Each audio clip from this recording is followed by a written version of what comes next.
Hey, come see us do live shows January 3rd in Los Angeles, Honolulu after that, Baltimore, Maryland, Atlantic City, Cohoes, New York, and Providence, Rhode Island. Go to jimmydore.com for a link for tickets. This is that Dr. Casey Means, and she wrote that bestseller, and it's all about how our food is poisoning us and the stuff that they never teach. They never teach them about this stuff in medical school. Hey, seed oils are bad for you. Actually, cholesterol isn't bad for you. That's been a lie, and you need cholesterol for your brain. And people with the lowest cholesterol actually, so things like that.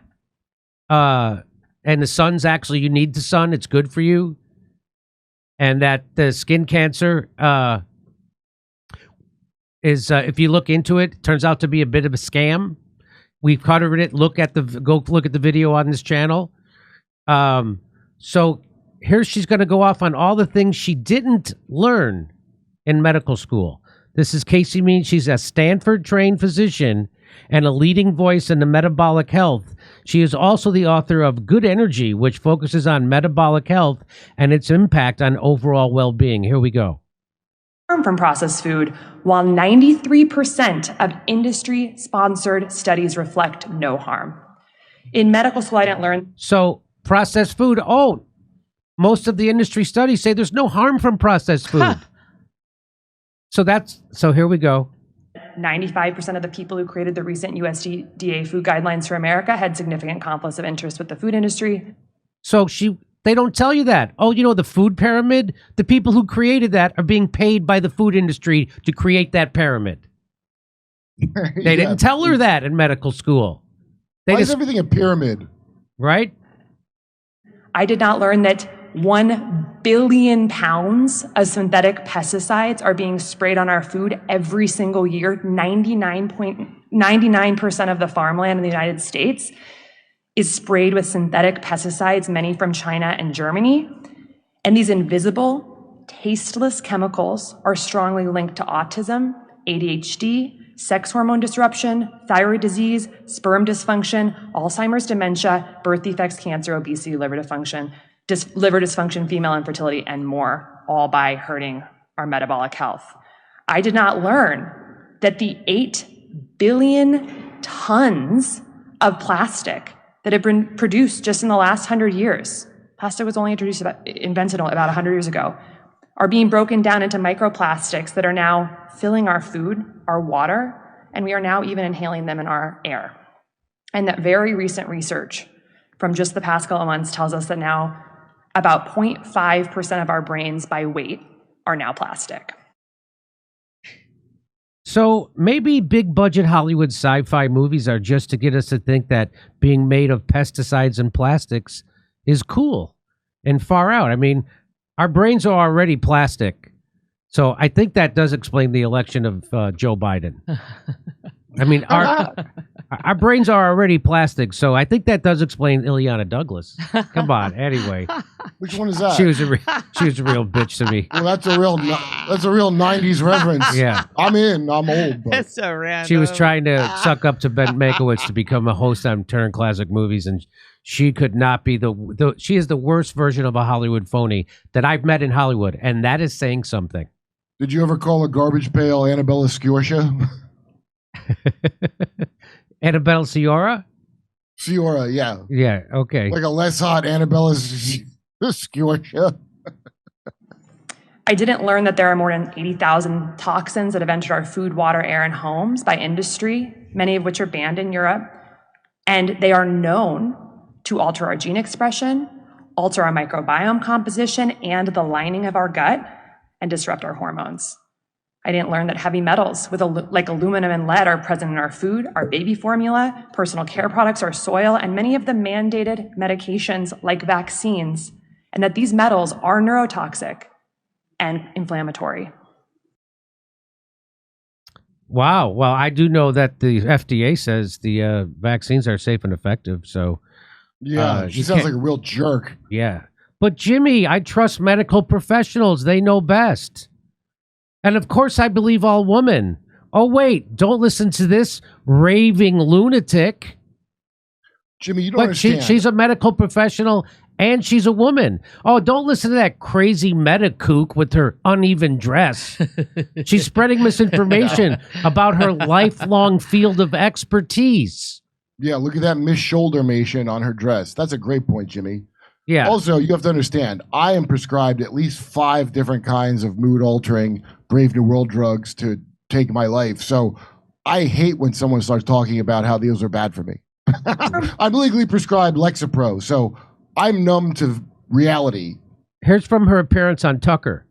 Doctors are in a trap. You know, it's $500,000 of education. You have this guaranteed salary, and all you have to do is drink the Kool-Aid. All you have to do is stay heads down and not ask questions, not ask why. That is so imperative for people to understand is that the reasons we're having surgery, the reasons why we're getting sick, the reasons why American competitiveness is plummeting, the reasons why our kids are chronically ill, half of the kids in America are chronically ill, are all from preventable issues. So if you're a doctor who's not spending any time on focusing on that, then unfortunately, for better or worse, you are bankrolling on the problem.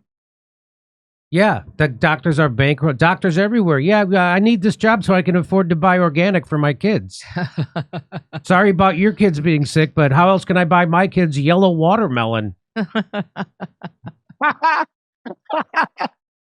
Medical school, if you know, I know doctors now personally, friends with them, and medical school is all about saying what the teachers want to hear. They don't want you questioning them. Same with comedy these days, by the way. Give them the jokes they expect, not the ones that would make them think, and the next thing you know, you got a Netflix special. So why isn't this woman on ABC News? Why isn't she being interviewed by George Snuffleupagus? Why isn't she being interviewed by Anderson Cooper? Why is she being interviewed by Rachel Maddow? Why do I have to go to Tucker Carlson or this show?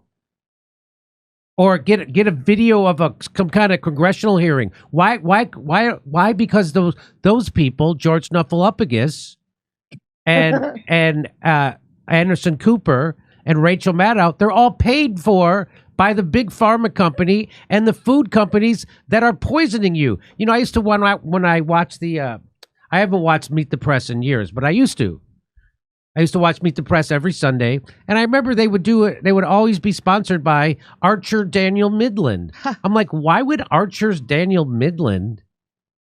Why would and Monsanto? Why would they be advertising on Meet the Press? Just like why is Boeing advertising on Meet the Press? I'm not in. Who's in the market to buy a jet that's watching Meet the Press? Oh, it turns out what news organizations are supposed to do is take money from their advertisers to fund their investigations of the powerful. Except when the powerful give them that ad revenue is not there so they can fund their investigations of the powerful. They're there to fund the non-investigation. So now Big Pharma has the control of the cable news media and the print media, because if they withdraw their advertising, which is 70% of the revenue on cable news, if they withdraw it, they'll all go bankrupt. So they got them. And that's the point of Big Pharma advertising on news shows. I already have a doctor. He knows if I need a drug. I don't need to see a commercial for a drug. The doctor knows. It's an old joke. Why would I tell the doctor? I'm going to go tell my doctor So the whole point of that is so they can control the news media. So that's why they lied to you about COVID, and you were misinformed about COVID. You're misinformed about everything. You're misinformed about cholesterol. You're misinformed about statins. You're misinformed about vaccines. You're misinformed about everything. You're misinformed about the obesity epidemic. You're misinformed about it. And now they tell you, by my eyes? Oh, we're going to give you Ozempic. That's how you fix it. You're going to give kids. They're giving Ozempic to children. What? Instead of doing what this woman says, which is, hey, how about we get the garbage out of their food? How about we get the pesticides out? Which if you think, I've seen RFK Jr. say this, if you think you have a gluten allergy, I can't eat gluten. When did that start? When I was a kid, nobody talks about gluten. Never heard of it. It started when they started spraying all our wheat with glyphosate. So you probably don't have a gluten intolerance. You probably have an intolerance to glyphosate, which, by the way, they have jury verdicts all the time where they have to pay That Roundup for causing, but they still use it. Yeah, for causing cancer. Yeah. Do you remember? I didn't know this, but back in the day, Disneyland, they had a ride called Monsanto's World of the Future. No kidding. Yeah, because in the 50s, all this stuff was great. Nukes and microplastics were the wave of the future. So, this all the stuff they don't teach you. That's again, we learned through COVID that most doctors. So I found out when I got seriously ill with my bone disease, which is incurable. I have to treat it, right? So just getting it diagnosed took a couple of years. I had to find a great doc. So just like comedy, Kurt, 80% of the comics are hacks and unoriginal. Yeah. And then there's about 15% of the comics who are good. And then there's like a very small percentage who are actually great. Yeah, same thing, not only that, same thing with doctors. 80% of the doctors are hacks, never had an original thought. They just open the book. What drug am I supposed to give you? Oh, I'm going to give you that. And I found that out when I was sick because I went through 1 million doctors and I saw how shitty they were. And I saw the ones who didn't like you to question them. And the ones who were misdiagnosing me, they got angry at me. Of course, it's your fault. And then I found a great doctor, Dr. Charles Sharp, who doesn't practice anymore. And he figured out what I had. He goes, hey, no matter where you go, nobody's going to know what this is. And I go, well, how do you know what it is? And he said, because I saw it once in 1968. And he's thorough. Yeah, I did blood tests. I did urine tests. They all looked at the same thing. He looked at my tests, and he knew immediately I had hypophosphatemic osteomalacia. Everybody else told me, give me vitamin D, give me calcium, First of all, they said it wasn't even my bones. They said it was my nerves. They said it was muscles. They said it was in my head. They said it was in my head. Say the word again. Hypophosphatemic osteomalacia. And then my bones got I had osteoporosis as a young man in my 40s. So bad that my spine collapsed. That's what happens to old ladies when they're 90. Anyway, so that's a good analogy because here's another aspect of that. And much like comedy, where eventually you figure out that being funny is probably as low as the 10th most important thing on the list in the business of comedy. Funny is like way low on the list compared to 20 other things. So too medicine. You getting help is like 20th on the list. And above that is a lot of venture capital, advertising, every other thing except the thing that you do that you thought the business was about. So it's just shocking to me that this is somehow niche information that only a handful of people are aware of. People who watch Tucker Carlson, read her book, or watch this show. No, privatization makes everything better. And that's how you get these incentives. Yep. And here's the rub. Whatever your lefty thing is, there's only one system. A bunch of elites on top are going to take everything and figure out how to take more and fuck you. That's right. There's only one system in the whole world. No. Hey, check this out. So after the election, it seems a few Democrats are finally waking up to the idea that identity politics doesn't actually win elections. Shocker, right? Turns out ignoring real issues and bending over backwards for corporate interests might actually be the problem. Who knew? Democratic Congressman Seth Moulton flat out blamed Harris and the Democrats' unwillingness to move on trans athletes for the party's election night losses. Didn't know that. Of course, this didn't vibe well with any establishment media, and he was immediately attacked for those comments. No kidding. Mass Live, which of course is owned by a giant media conglomerate, ran this headline: facing a furor, Moulton tries to explain remarks on trans athletes. Billionaire-owned MSNBC calls out Moulton for, quote, throwing trans Americans under the bus. What about women? Compare that with all the praise he's getting from the right, saying that he's correct. This gap in perspective isn't just confusing, it's manipulative. And without a tool like Ground News, today's sponsor, you'd never see through this stuff.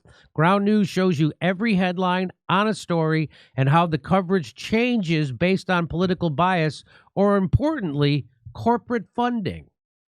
This makes it possible to sift through establishment-leaning media to more trustworthy independent sources and spot stories that are straight up ignoring, which is what their blind spot feature is dedicated to, showing you stories that have little or no reporting by one side of the political spectrum. I like this feed because it shows me stories the media might deliberately be hiding from me, like how hardly any outlets are covering the fact that now Democrats are trying to replace Moulton for speaking out on the same issues that resonate with a lot of Americans. If you care about finding the truth and holding the billionaire class accountable, I think Ground News is for you. So now is the perfect time to go to ground.news/JD or scan the QR code to subscribe. We're giving my viewers 50% off. Did you know that? 50% off Ground News Unlimited Access Vantage Plan. It's their biggest discount of the year, so take back control of how you stay informed, see the full picture, or send this to someone who needs it. Hey, come see us do live shows January 3rd in Los Angeles, Honolulu after that, Baltimore, Maryland, Atlantic City, Cohoes, New York, and Providence, Rhode Island. Go to jimmydore.com for a link for tickets.